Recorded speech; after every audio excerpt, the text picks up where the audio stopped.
글로벌 선교교회 성도 여러분, 오늘 말씀 묵상을 인도하는 구자경 전도사입니다. 먼저 우리가 함께 모여 말씀을 나눌 수 없음에 아쉬운 마음은 있지만 영상으로나마 함께 말씀을 나눌 수 있음에 감사드립니다. 곧 함께 드릴 회중 예배를 기대하며 오늘 우리에게 허락하신 말씀을 통해 하나님의 충만한 은혜가 있기를 소원합니다. 우리는 거짓말이 나쁜 것임을 잘 알고 있습니다. 그래서 아이들이 거짓말을 할 때 잘못된 것으로 가르칩니다. 그러나 세상은 때로는 적당한 거짓말이 이 세상을 살아가면서 필요한 것이고 이것이 이 땅을 살아가는데 지혜롭다고 생각하는 경우도 있습니다. 그러나 하나님이 우리에게 요구하시는 것은 정직하고 올바른 삶을 살아가길 원하십니다. 어떠한 상황이든 나의 이득을 위해 잘못된 행동을 통해 얻는 이익은 성경적이지 않는 모습입니다. 성경적인 모습은 하나님의 뜻을 따라 정직하게 공의롭게 살아가는 것, 이것이 진정한 크리스찬의 모습입니다. 오늘 본문은 정직하지 못하고 공의롭지 못한 자들을 향해 하나님께서 말씀하신 내용을 담고 있습니다. 신명기 25장 11절에서 19절 말씀입니다. 두 남자가 싸울 때 한쪽 남자의 아내가 얻어맞은 남편을 도울 생각으로 가까이 가서 손을 내밀어 상대방의 음낭을 잡거든 당신들은 그 여인의 손을 자르십시오. 조금도 동정심을 가지지 마십시오.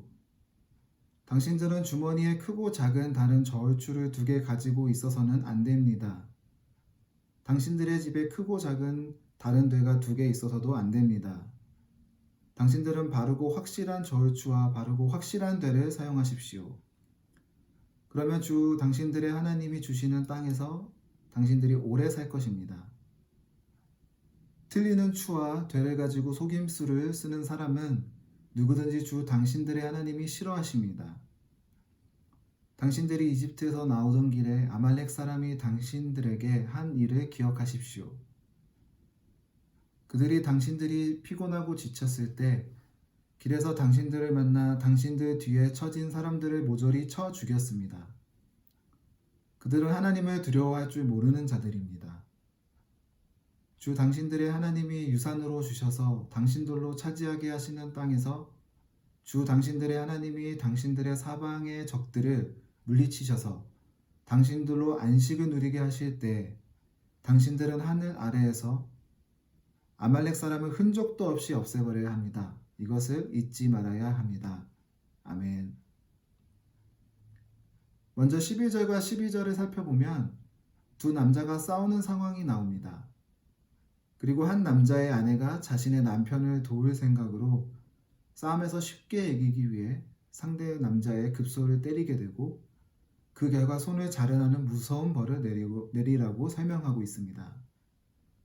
그런데 오늘 본문에서는 자신의 남편을 도우려고 한 이 행동에 대해 왜 이렇게 무시무시한 벌을 내렸을까요? 자신의 가족을 지키기 위한 행동인데 왜 하나님은 분노하셨을까요? 그 이유는 바로 급소라는 치명적인 부상을 입힐 수 있는 부위였기 때문입니다. 자신을 위해서라면, 자신의 가족을 위해서라면 수단과 방법을 가리지 않고 자신들을 보호하기 위한다고 상대에게 치명적인 해를 입히는 것은 성경에서 결코 용납할 수 없는 악한 행위라고 말씀하고 있습니다. 사실 미국에서 정당방위라는 명목하에 상대에게 치명상을 입히더라도 어떤 법적인 제재를 받지 않습니다. 하지만 크리스찬으로서 우리가 생각해 봐야 할 것은 오늘 본문 말씀처럼 우리를 보호한다는 명목하에 상대에게 치명적인 해를 입히는 것이 결코 정당화될 수 없다고 설명하고 있고 더 나아가 악한 행위라고 말하고 있습니다. 크리스찬으로서 이와 같은 상황 속에서 우리는 어떻게 행동해야 하는지 우리 각자가 생각해 보면 좋겠습니다. 13절에서 16절까지는 거래를 할 때 공정하지 않는 저울을 사용하는 것에 대해 정직한 저울과 정확한 양을 측정할 수 있는 되를 사용하라고 하나님께서 말씀하고 계십니다. 이런 말씀을 하고 계신 것을 보면 정직하지 않게 물건을 파는 것은 오늘날만의 일은 아닌 것 같습니다. 요즘 코로나 바이러스로 인해 많은 어려움이 있습니다. 그럼에도 불구하고 서로 생필품을 나누고 서로 돕는 모습들을 기사를 통해 접하면서 아직 살만한 세상이다 라고 생각했습니다. 저희 교회에서도 푸드뱅크를 진행했고 많은 분들이 도네이션도 해주시고 함께 사랑을 나누는 모습을 보며 감동의 마음이 있었습니다. 그러나 이 힘든 와중에도 세상 사람들은 코로나 바이러스를 이용해 이득을 챙기는 모습을 보고 안타까운 마음, 또 분노의 마음을 느꼈습니다. 마스크나 손 세정제와 같은 코로나 예방 물건들을 정가격보다 몇 배 높게 판매하는 경우도 보았고, 화장지와 같은 생필품들을 사재기해서 이득을 보려고 하는 사람들을 보았습니다. 코로나 바이러스가 발병된 처음보다는 조금 덜 하지만 사재기한 사람들로 인해 경제적으로 어려움에도 불구하고 몇 배 많은 돈을 내고 물건을 사고 심지어는 꼭 필요한 생필품을 구경도 하지 못한 노약자들의 경우도 보았습니다. 이런 상황들을 보면서 정직하지 못하다, 공의롭지 못하다라고 생각했습니다. 하나님은 정직하지 않는 행위를 결코 용납하지 않으시고 본문의 말씀처럼 이렇게 속여 파는 행위를 싫어하신다고 표현하고 있습니다. 16절 끝부분에 새 번역에는 하나님이 싫어하신다라고 표현하고 있지만 개역개정에서는 가증하다라고 뭔가 좀 더 센 느낌의 표현을 사용하고 있습니다. 결국 우리가 남을 속이는 것은 하나님이 보시기에 가증한 행위이므로 정직하게 살아야 합니다. 정직하게 땀 흘려 일해서 번 돈은 하나님이 기뻐하십니다. 그러나 세상에서는 정직하게 일한다는 것은 손해를 볼 수 있고 오히려 정직하게 하지 않는 것이 요령이 없고 지혜가 없는 바보 같은 짓이라고 손가락질 할지 모릅니다. 하지만 하나님께서는 15절 하반절에 정직한 자들에게 하나님의 땅에서 오래 살 것이라고 말씀하고 계십니다. 부당하게 이득을 취해서 번 돈을 하나님께 드린다면 하나님이 기뻐하실까요? 아니면 정직하게 수고하고 땀 흘려 번 것을 드리는 것, 어떤 것을 하나님이 더 기뻐하실까요?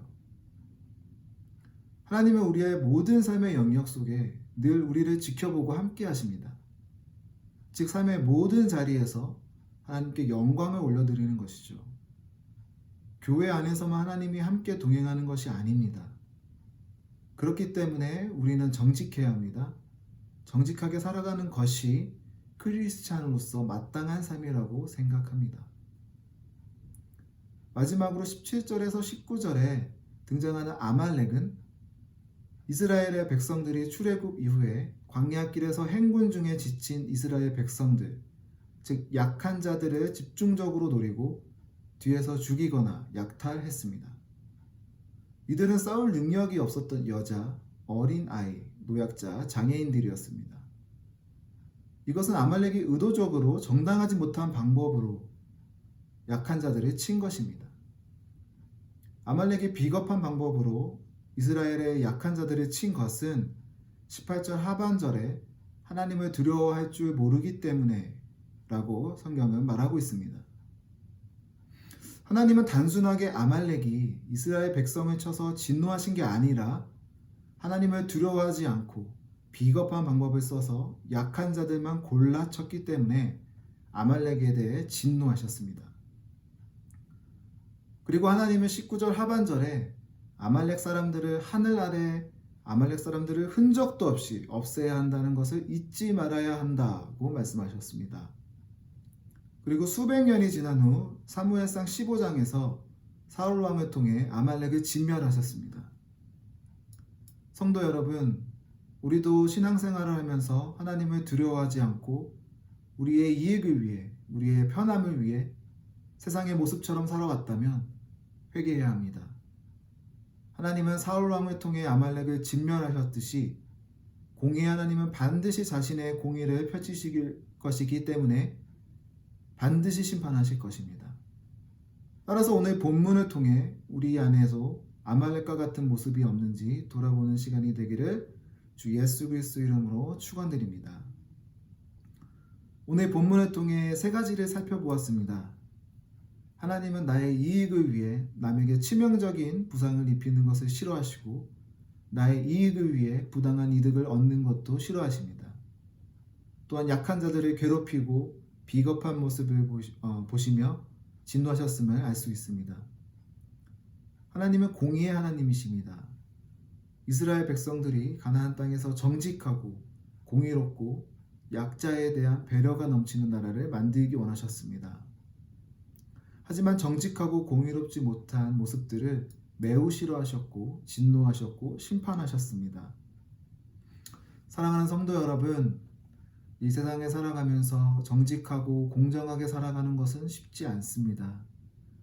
그럼에도 불구하고 크리스찬은 반드시 하나님의 말씀대로 살아가야 합니다. 크리스찬으로서 정직해서 손해보고 공정해서 손해본다면 감히 제가 말씀드릴 수 있는 것은 하나님은 반드시 더 좋은 것으로 갚아주실 것입니다. 모든 상황 가운데 우리가 정직하고 공의롭게 행할 때 우리가 조금 손해보더라도 하나님의 말씀대로 살아가는 모습을 세상 사람들에게 보여준다면 이것이 바로 예수 그리스도를 전하는 것이고 하나님께 영광되는 삶, 그리고 크리스찬의 삶이 아니겠습니까? 그리고 우리 주변의 약한 자들을 외면하지 않고 돌보는 것 역시 하나님은 절대로 잊지 않으실 것입니다. 주님께서 마태복음 25장 40절에서 지극히 작은 자에게 한 것이 나에게 한 것이라고 말씀하셨던 것처럼 하나님은 공의의 하나님이시기에 약한 자들을 돌보는 것은 하나님의 뜻입니다.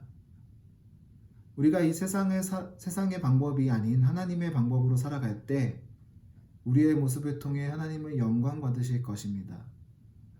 어려운 시기에도 하나님의 말씀대로 이 세상 가운데 당당하게 살아가는 저와 여러분이 되길 예수 그리스도 이름으로 축원드립니다. 기도하겠습니다.